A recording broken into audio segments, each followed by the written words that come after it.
This is Politics and Media 101. I'm Jeff Browning.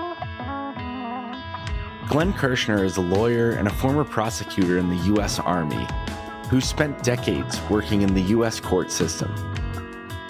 Last week, we talked to him about the ongoing January 6th investigation in the House, testimony by Ivanka Trump, activity within the Department of Justice to investigate wrongdoing by the Trumps as well as Hunter Biden, and honestly, about why Americans should care, about the role an independent judiciary should play in any democracy.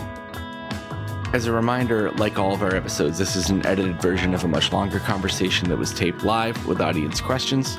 For information on how to join us and past episodes, please visit our website, pm101.live. Please also take a second to subscribe on whichever streaming service you're using right now so you don't miss our next episode this Friday, featuring some of the world's leading experts in food and energy security from CSIS on how global events impact the food and energy supplies we depend on in our daily lives. Our co-founders, Justin Higgins and John Gunnison, led this interview, and when we started out, Justin was sharing his experiences serving on a grand jury in Washington, D.C. Without any further ado, let's roll the tape.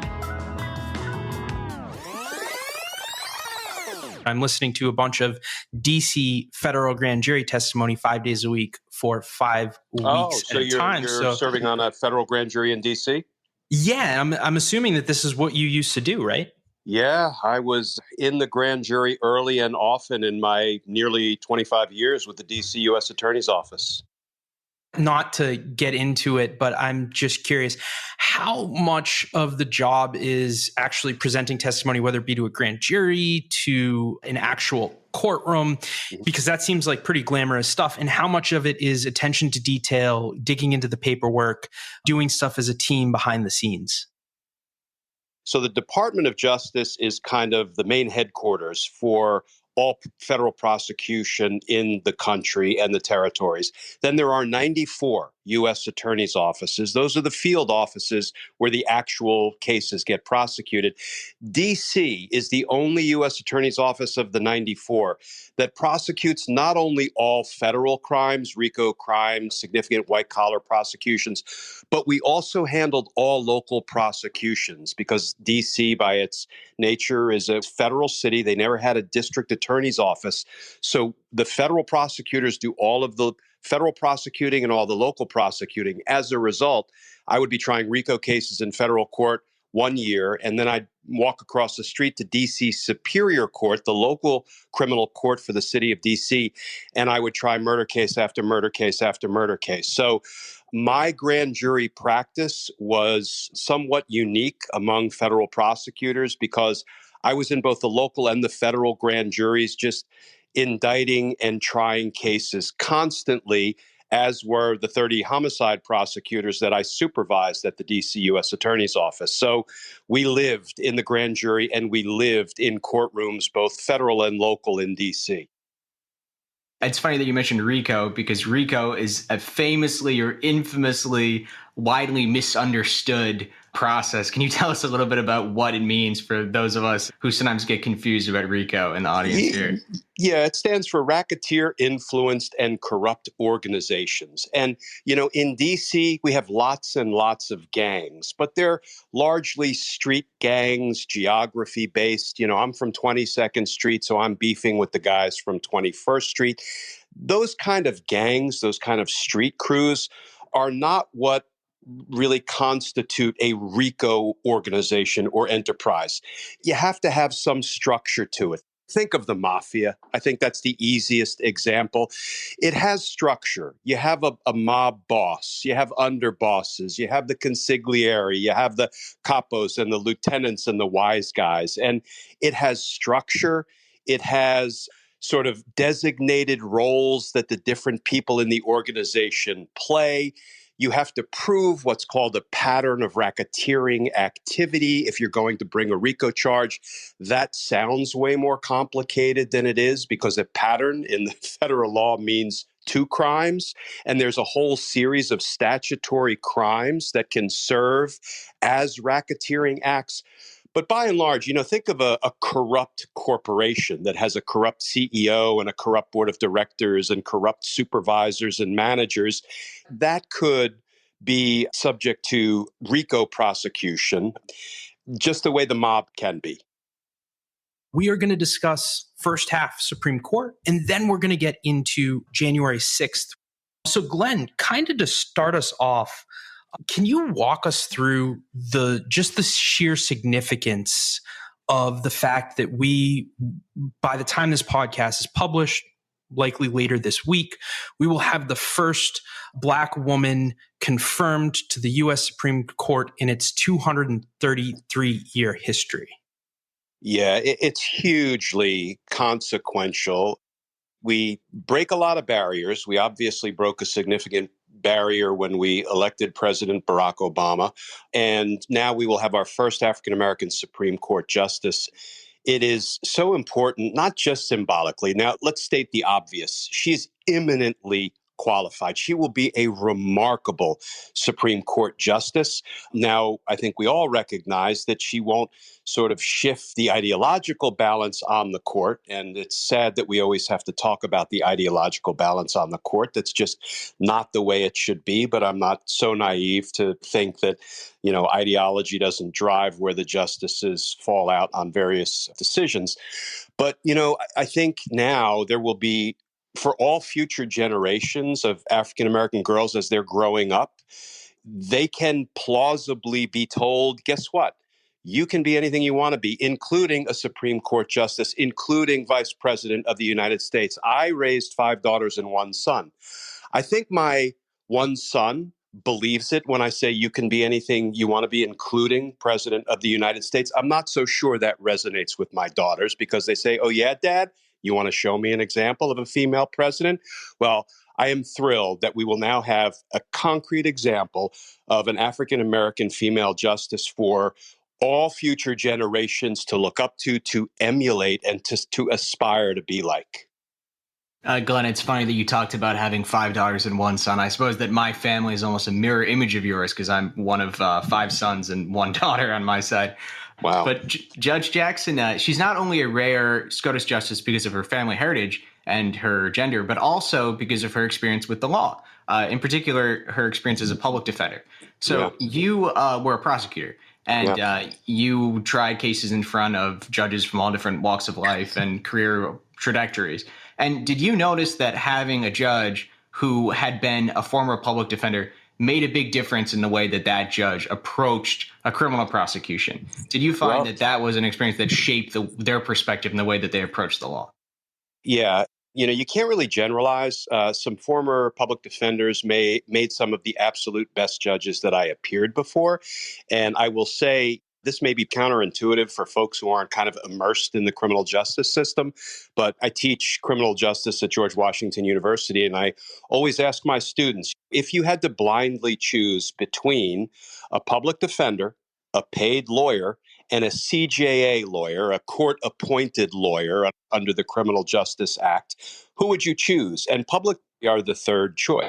I try to school them by telling them, in D.C., if I were in trouble, I would want a public defender representing me, because both the local and the federal public defenders in D.C., 2 different offices, are some of the best, fiercest, smartest advocates that I encountered in my 30 years in courtrooms. So, and they do double duty. The public defenders don't just represent their clients zealously, but they keep government abuse in check. They keep police misconduct in check. They keep prosecutorial overreach in check. I was a prosecutor, and, I didn't have as many different responsibilities as defense attorneys had.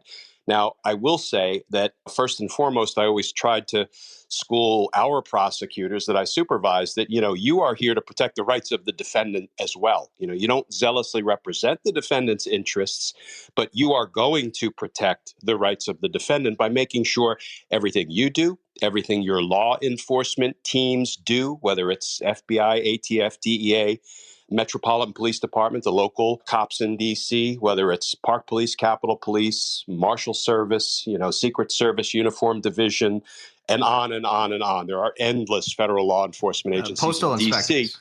Postal inspectors, whom I love. I love the postal. We worked the anthrax case a little bit with them. They're the ones who arrested Bannon right off of Guo's yacht. Yeah, the postal inspectors. I mean, we have Smithsonian Police in Capitol. We have Metro Police. We have Amtrak Police. It goes on and on. This could fill the hour, so I'll stop. But if you ever catch law enforcement officers engaged in misconduct, it's your job to not only exploit whatever evidence they give you, but to jump down on them with both feet and make sure they're held accountable. And I've referred for prosecution and prosecuted myself a number of police officers. So I like to think we do double duty. We protect the rights of the defendant. We protect the integrity of the system, but we are there to vindicate the rights of victims and to hold perpetrators accountable and to protect society. But public defenders in D.C., that is as good as it gets. Justice Jackson is going to replace Stephen Breyer.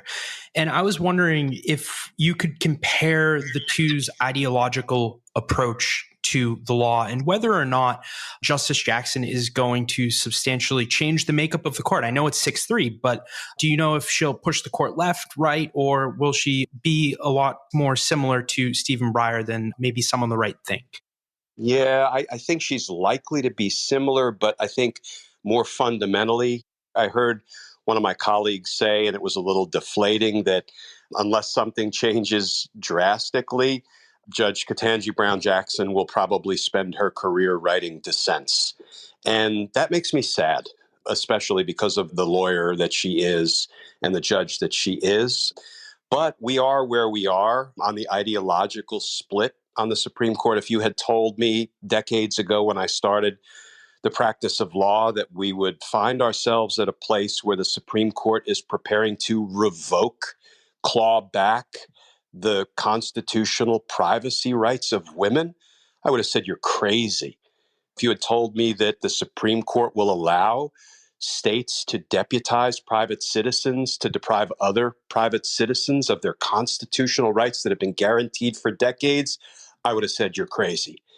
And yet here we are. And I don't think Judge Brown Jackson's confirmation is likely to change any of that, unfortunately. And because nobody seems to have the appetite to increase the number of Supreme Court justices, which makes so much sense for so many reasons, I think the Constitution is under attack, and it's going to remain under attack for the foreseeable future.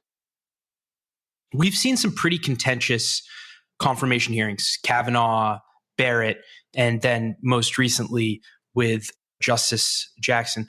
If the president and the party that controls the Senate are split, moving forward, is any type of Supreme Court nominee dead on arrival, in your opinion, regardless of what year it is for the president?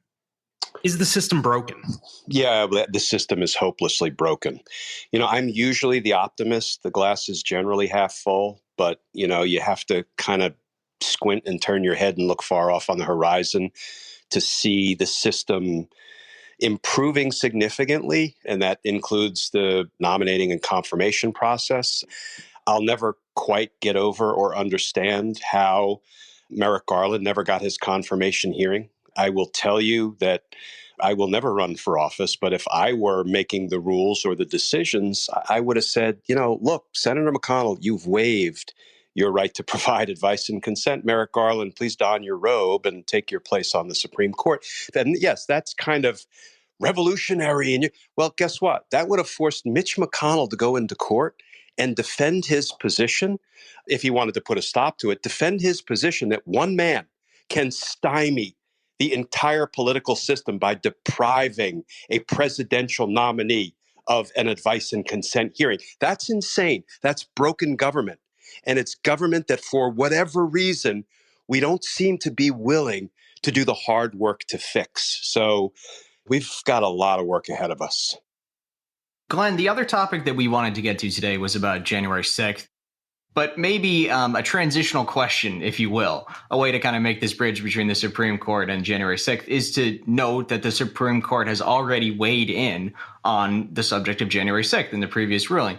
So this was when Trump tried to sue to prevent the National Archives from handing over documents to investigative committees. And the Supreme Court ruled that the National Archives could go ahead and transfer these documents.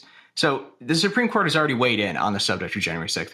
Do you expect that this will happen again? Do you think that the Supreme Court's role in January 6th is already written, or do you expect that there might be other topics that would come before the court at any point in the future, given your assessment of where these investigations are heading?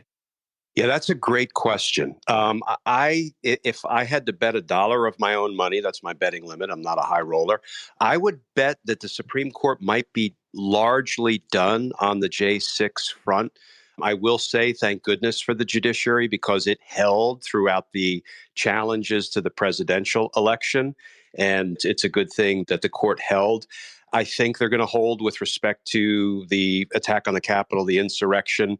Of course, it remains to be seen what kind of charges might end up being brought by Merrick Garland's Department of Justice that might inspire new rounds of legal challenges that bubble their way all the way up to the Supreme Court. Look, the Supreme Court likes to assert itself. It likes to be a player. And so, it may reach out and accept review of some J6 cases that have yet to be filed. But I think they're probably going to be largely hands off at this point. So another thing that we've seen with the Supreme Court and January 6th is Ginny Thomas and Clarence Thomas. How unusual is it for Supreme Court justices to not recuse themselves with similar conflicts? Is it a practice that is commonly observed where they do recuse themselves? Is it just up to them and it's a personal decision and they're not really following this norm of recusal? How should the general public understand his refusal to recuse? Supreme Court justices are, in a sense, above the law, which I think qualifies as irony, since, in a sense, they set the law, or at least they interpret the law. But I think it's really corrosive to the perception, the public's confidence in the Supreme Court, when you have a Supreme Court justice who is debating on whether to preside over a case involving, in part, whether his wife's texts that were inappropriate at best and incriminating at worst, whether those texts should be disclosed to the J6 committee and ultimately, by extension, to the American people, or should be buried from public view. And the fact that any judge or Supreme Court justice decides it's appropriate to involve himself or herself in a case in which a spouse has a direct interest and direct involvement, that to me shows that things are broken. Of course, there's a separation of powers problem. Congress perhaps can't do much to install oversight or set any kind of rules or codes of conduct or ethics for the Supreme Court. But if Chief Justice Roberts doesn't take this deadly seriously and do something to both remedy this problem and deter future conduct where justices feel comfortable sitting in cases in which they have a direct conflict, not an appearance of conflict, which also has to be avoided and should result in a justice removing himself, but a direct conflict, then I think the legitimacy of the Supreme Court is kind of an open question. Glenn, I think that you really kind of put your finger on the nose there when you described the justices as being above the law, because, of course, there's no one above them. There's no higher legal authority. And I think that, of course, they have basic discretion to determine when they don't have a conflict, right? But I think that we've seen evidence that, the attitude of this court towards the issue of political corruption is concerning. Of course, infamously with the Citizens United decision, that was a 5-4 decision, as we understand the ideological breakdown in the court. But then another one, which is talked about less, is the McDonnell case, when the Supreme Court vacated the convictions of the governor of Virginia for bribery. And it's important to note here that this was a 9-0 ruling. This was all of the justices that were appointed by Republicans and all of the justices that were appointed by Democrats, who basically said, unless you've got a piece of paper that says, I agree to do this action in exchange for this bribe, then you can't prove a quid pro quo and you don't have bribery. This seems to speak to the milieu that they live in, their attitude about the way conflicts and corruption work. That's frankly just very concerning, isn't it? Well, sure, because it makes it feel like there really is two systems of justice, right? One for the rich, powerful, influential, connected folk who never seem to be charged with a crime, or if they are, well, look, the Supreme Court's got their back. And then one for the rest of us, right? Particularly the poor, the disenfranchised, the minority. It's just kind of like, we don't really care. We're just going to go ahead and lock you up and throw away the key. And it's hard to argue with a straight face that there is only one system of justice when you see what Alvin Bragg does, you see what happens as a result of crime after crime after crime being exposed, having been committed by Donald Trump, and we've got no accountability. Not to mention, something that will always stick in my craw.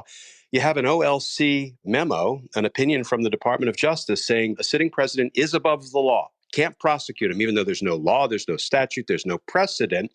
And when we start to put criminal government officials above the law, beyond the reach of the law, it feels like, we're sort of slouching toward banana republic land.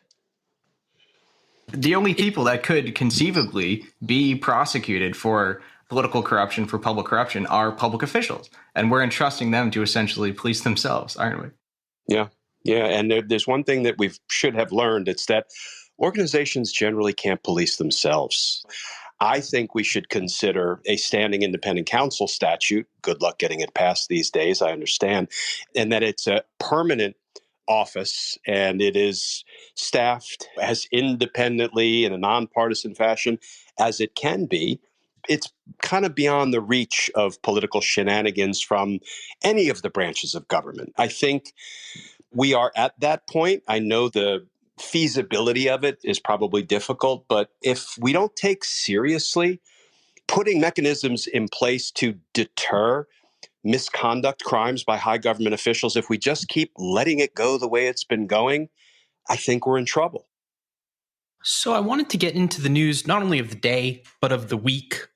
We had some pretty big testimonies. I saw you on Peacock today describing Ivanka Trump, and we've heard, because she testified virtually before the January 6th committee, and we've also heard about Jared Kushner reportedly being very helpful to the January 6th committee. What do you expect was the content of their testimony? And realistically, how helpful could the former president's daughter and son-in-law be to a committee investigating him for potentially conspiring with terrorists? I mean, they could be extraordinarily helpful if they're truthful and they have information that might incriminate their father or father-in-law. And it sure seems like Ivanka does, because former Vice President Mike Pence's chief of staff, Keith Kellogg, reportedly told the J6 committee that Ivanka several times or multiple times pleaded with her father to condemn this violence, to put a stop to it, as did it was Mike Pence's national security advisor Kellogg, as did Mark Meadows, as did McEnany and some of the others. And he wouldn't do it. And what Kellogg said was, we sent Ivanka back in a second time because she can actually be pretty persuasive when others can't, convincing her father to do something. And even after a second go round with Ivanka pleading with her father to stop this attack on the Capitol, he refused. There's so much that as a prosecutor I would make out of the testimony like that from a defendant's daughter, who presumably would be in her father's corner. We know family dynamics are different in every instance. And I'm sure Donald Trump would, make sure his attorneys went after Ivanka's credibility if she provided incriminating information about him. But that's powerfully, powerfully incriminating information if that's the way the testimony played out. And I'm going to give a tip of the hat to both Ivanka and Jared for testifying, running the risk of incriminating their father, because look at the members of what I call the cover-up club. Steve Bannon, Roger Stone, Mark Meadows, Navarro, Scavino, Jeffrey Clark, and John Eastman. They decided that's a very small percentage of the people that the January 6th committee has interviewed or wanted to interview. That's the cover-up crew, whereas more than 800 witnesses have sat for interviews, either voluntarily or pursuant to a subpoena behind closed doors, and some of them downloaded information about Donald Trump for 6 and 8 hours at a time. So I, for one, can't wait until the public hearings, when this is all sort of combed through and the best nuggets of information are presented to the American people. I will say that the lead investigative counsel for the January 6th committee, Tim Heaphy, he and I started together at the DC U.S. Attorney's Office. He's one of the best RICO prosecutors I think our city has ever had. And I can see the sort of fingerprints of a really experienced federal prosecutor, RICO prosecutor, all over the J6 investigation, the way they've been, who they've been subpoenaing, the way they've sequenced the subpoenas, the phone records and documents they've been seeking. I used to work in Congress. I think that the January 6th committee is vitally important. But I do want to get your opinion on it. So the January 6th committee, obviously important for fact-finding, obviously important for setting a historical record. There's the fact that the January 6th committee can't actually prosecute anybody. There are the time constraints where some people you've mentioned are just trying to run out the clock. Do we expect any legitimate, severe legal consequences to arise from the committee's work, or is it more historical record and public opinion stuff? Well, as we all know, the committee can also make criminal referrals to the Department of Justice. Now, when Bill Barr was the Attorney General, it felt like Bill Barr's Department of Justice was where criminal referrals went to die. The Senate Intel Committee referred a series of people for suspected false statements, the kind of the formal term for perjury when you lie to Congress under oath. Don Jr. and I believe Jared Kushner and Eric Prince and Sam Clovis and Steve Bannon, and nothing ever happened in Bill Barr's Department of Justice. But I think there will be a series of criminal referrals that will come from the findings of the J6 committee. And then that will, I'm going to use the term, ratchet up the pressure on the Department of Justice. But I hasten to add that in my 30 years as a prosecutor, I didn't feel public pressure because we're not allowed to make prosecutorial decisions based on public pressure, only on the facts and the law. But certainly, I think the public's perception may change as a result of the J6 hearings. And if the Department of Justice doesn't start holding people accountable for their crimes, indicting them, I think we are also in a very dangerous spot. Because if all of this crime and corruption goes unaddressed, well, then you're just giving license to future corrupt politicians to do it all over again and then some. And my nightmare is that if Donald Trump is not prosecuted for any of his crimes, then in 2024, if he runs for president, he will have Merrick Garland as a shadow running mate because he'll say, look, it's proof that I didn't commit any crimes because if I did, you can bet Merrick Garland would have indicted me. And I'm not a partisan person. People draw their own conclusions because of my running my mouth on TV, but I grew up in an apolitical household. This is not about politics. This is about ethics in government and high government officials committing crimes against the United States and by extension against we the people. So this has to be addressed. And we've had some really good stories over the past week or 10 days that seems to signal that DOJ is expanding its criminal probe and hopefully is moving in the direction of indictments. Right after January 6th, the second impeachment trial, just to underline, this isn't a partisan issue. You had Mitch McConnell condemning the president. You had, I believe, 10 Republican senators vote to impeach. You had a lot of people on the Republican side. You have reports of Kevin McCarthy, spineless Kevin McCarthy. I used to work in the GOP with him in Congress, and the consensus was that he doesn't really have a spine because he doesn't stand up to people. You had him yelling at the former president to cut this stuff out during the insurrection. So this really was never a partisan issue right after the insurrection, and obviously it has turned into one because of the Republican Party. But I'm going to pass it over to John Gunnison to get into the DOJ a little deeper. Glenn, I have to say I was chuckling a little bit at how you described that Trump might use non-prosecution as evidence of innocence. It's imagine the world in which every white-collar criminal was prosecuted. Anyone who was guilty of a white-collar crime was prosecuted. It's a very different world than the one that we live in. But certainly we're seeing a lot of impatience among the public in the way the DOJ have been approaching this. And so I think that it's worth kind of explaining, especially from your perspective as an experienced prosecutor, the way that these investigations are conducted. So, of course, you're familiar with the way that this works in practice. Usually, the investigators will pursue the lower level defendants first in hopes that they're going to flip, plead guilty, provide evidence, and then you pursue higher up the chain. And so that's very much the way that DOJ have been pursuing these cases so far, right?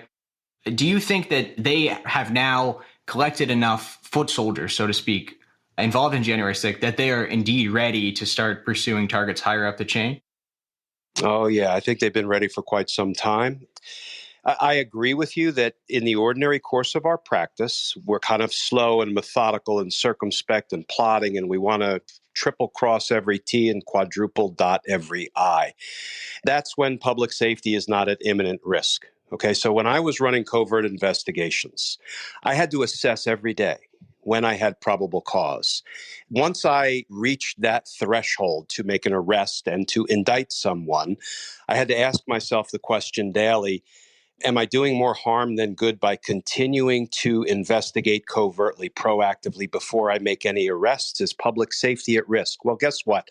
Public safety is at risk. Donald Trump is still out there telling people things like lay down your lives to fight against CRT, I believe endangering our nation's school teachers. So I understand, and I have to every day struggle to balance my frustration with the need for patience. I understand the insurrection is an enormous criminal undertaking. It's unprecedented, I think, in our nation's history, the nature of this conspiracy and this attack on the Capitol and our democracy.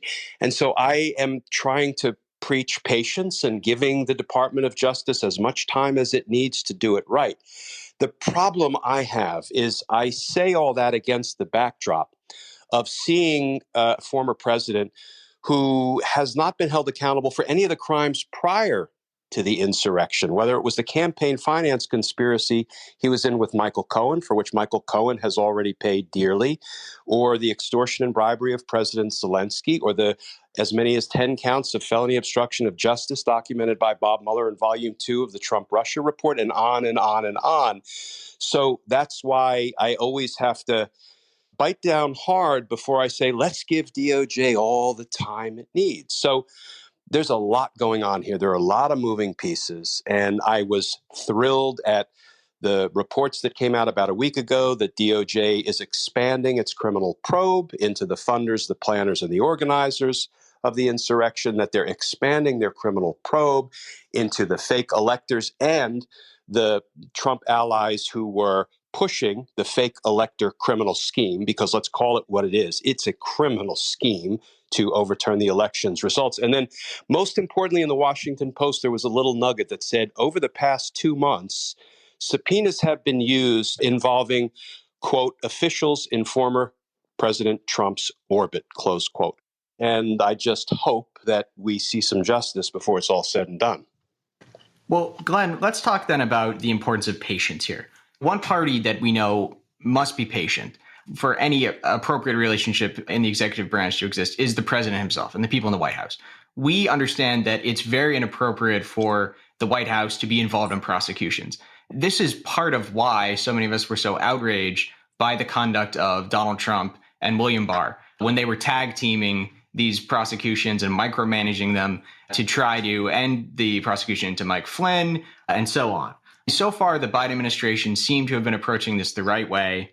We knew that during the debates and the campaign, when Biden was asked, should Trump be prosecuted, would you make sure he'd be prosecuted? He said the right thing. He said, it's not up to me, it's up to my AG and the line prosecutors. We know that Biden picked an AG who he doesn't have a close personal relationship with to try to establish distance between the DOJ and the White House. And we've also seen how apparently the Biden White House has allowed the investigation into Joe Biden's son to continue without interference.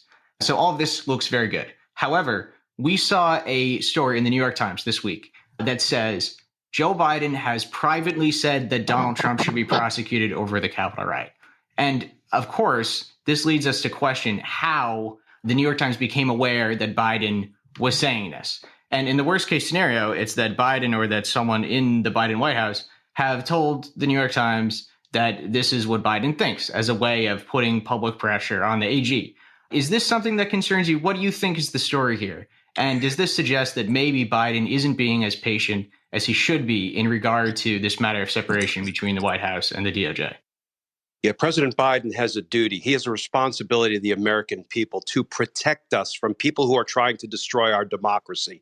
So in a perfect world, I want the wall of separation between the Oval Office and the Department of Justice to be high and impenetrable.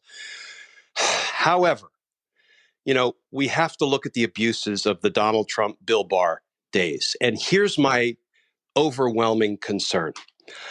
I don't want to look back from the end of our democracy and see America's headstone read, well, at least the Dems followed norms and traditions.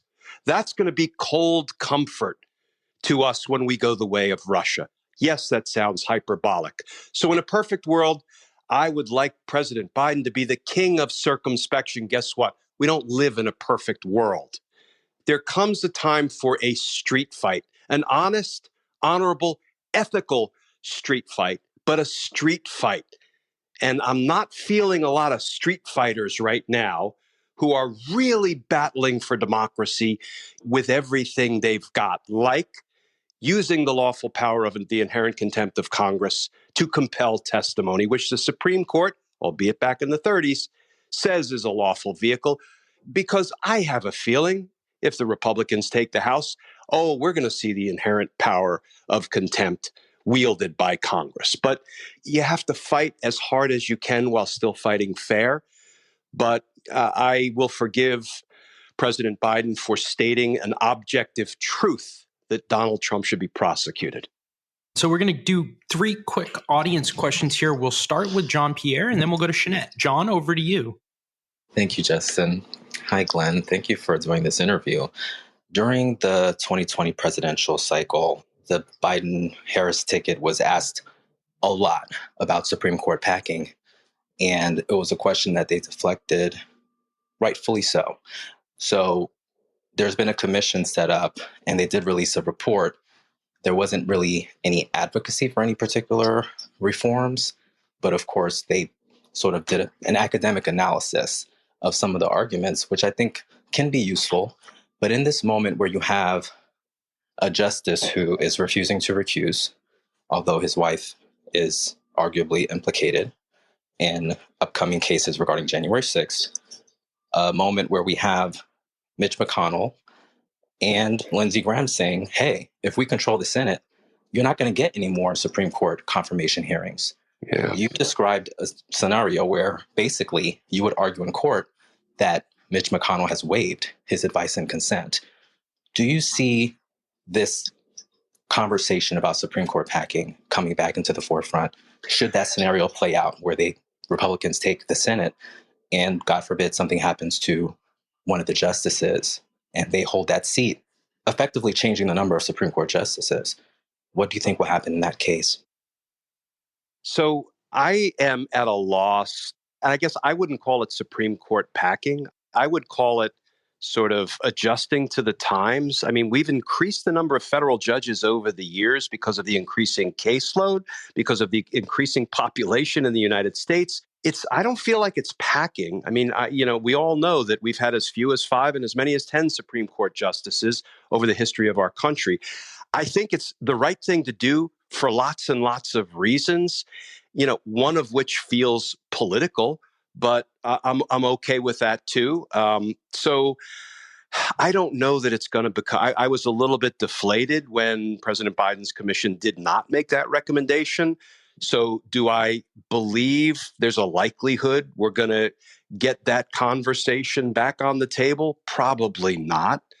But I think for lots of reasons, it should remain on the table. And hopefully someday we'll catch up to the times and increase the number of Supreme Court justices. 9 is not a magic number.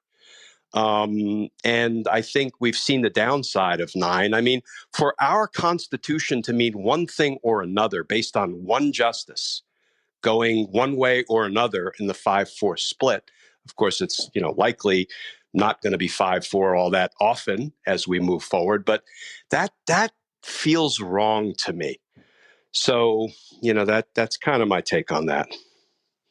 Thank you. Thank you very much, Jean-Pierre. We will go to Shanette, and then our last question of the night, we'll go to Aram. Thanks, John and Justin, and thanks for being here, Glenn. The one that honestly freaks me out more than anything else are the things around the election. We've seen things like the Waldron deck that laid out how they were planning to overturn the results of the election. There's been no accountability around that. And there's lots of actions that have been taken at a state level that really threaten how elections are decided, where state legislatures potentially overturning things. But I'm just wondering if you could talk a little bit about, the state of affairs as it relates to how our elections are going to be run and what it means to have justice delayed when it comes to people who literally attacked our elections. Thanks. Yeah. The Waldron deck and the Eastman memo and the Jeffrey Clark letter to Georgia state election officials kind of feels like a hub and spoke conspiracy to me, but what do I know? I something else to be concerned about, right? Our state legislatures trying to nullify voting rights in every way they can. I hope our judiciary remains strong and up to the task when it comes to all of these election challenge cases that will come. The judiciary held fast when it was the challenge to the 2020 presidential election. Was it 64 of 65 victories for democracy? So I'm hoping that the judiciary remains strong. But, we're dealing with at least for starters, the judiciary in the 50 states. It's uneven at best. So all I can say is I don't think there's any way to predict the impact. I am hopeful that we will get out in numbers too big to rig and that it will be a free and fair election regardless of who you choose to vote for. But, I think we've seen an unprecedented attack on our elections in the states, and I don't think anybody knows how that will play out. And, that's one where we have to keep fighting in every court and keep challenging these voter nullification laws, get out in enormous numbers. They can say you can't, you have to drive farther to drop it in a drop box, and you can't give somebody water if they're standing in line, but they can't stop you from voting. And so hopefully the voters will win the day. So, Glenn, we've reached almost 2,000 people here for the live show. It'll be multiplied on replay and the podcast. I'm wondering, what do you want to leave the live audience members with, the podcast audience members with, as your last thoughts? It could be about democracy, or it could be about anything that you want to discuss as, your brilliant legal mind, a former prosecutor. What do you want to leave us with, man? Justice is a team sport, and we all need to get in the game. Nobody can afford to sit on the sidelines if you care about the future of our country and the direction of our democracy. Justice at this point is not only a team sport, but it's a full contact sport. And no government official, no agency, no branch of government can voluntarily tie one hand behind its back and expect to win the fight for democracy. We have to fight with everything we have, lawfully, honestly, ethically, but it's a full contact sport. And I think that is where we are in this country. And if we go down without a fight, I don't think we're going to be happy with where we end up. That concludes today's conversation. Again, huge thanks to Glenn Kirschner, to our audience for their questions, and to you for being here. As a reminder, like all of our episodes, this is an edited version of a much longer conversation that was taped live with audience questions. For information on how to join us and past episodes, please visit our website, pm101.live. Please also take a second to subscribe on whichever streaming service you're using right now so you don't miss our next episode this Friday, featuring some of the world's leading experts in food and energy security from CSIS on how global events impact the food and energy supplies we depend on in our daily lives. This has been Politics and Media 101, produced in partnership with Clubhouse. Wherever you are in the world, thank you for being a part of this community. On behalf of Justin Higgins and John Gunnison, our co-founders, we hope to see you and hear from you soon.